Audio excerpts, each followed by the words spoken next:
some themes that are missing or at least underemphasized in contemporary public theology. We tend to think spatially about public theology. That is, we tend to imagine this as a question of, okay, how do I navigate my life in these different spheres? Or how do I negotiate between different jurisdictions? Or how do I inhabit both the church and the state, of course, is a very familiar way of putting that.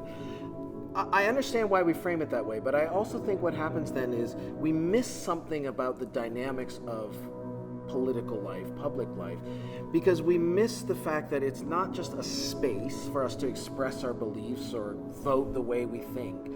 It's also a kind of repertoire of rhythms and rituals and practices that is doing something to us. It's formative, and it might be deformative.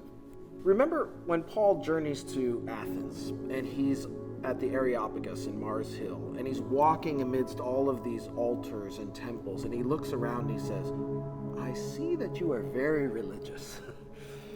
I have to say, I think if you took that same Paul and kind of plopped him down in the middle of the National Mall and had him walk all the way from the Capitol and wend his way through all of the memorials and monuments until he gets to the temple where the eternal memory of Lincoln is enshrined, I think he would look around and say, "I see that you are very religious."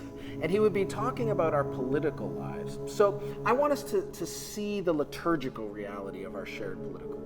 I think there are tendencies for Christian political theology to also forget time, forget history. What I mean is, too much political theology is static, and you might even say idealist.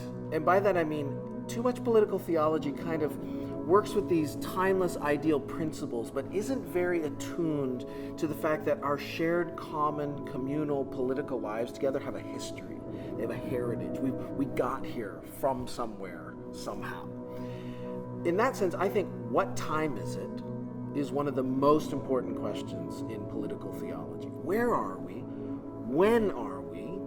How did we get here? What's our heritage? What's our background? What are the vagaries and zigzags of history that got us to this particular moment in this time? And where did the gospel weave itself into that history? So in that sense, I think part of awaiting the king is sort of a political genealogy. It's like the Henry Louis Gates PBS series, Finding Your Roots, where people use sort of DNA and all kinds of archival research and try to find out where they came from. In that sense, awaiting the king is like a political genealogy of our Western liberal democracies that helps us to see the theological heritage of where we came from.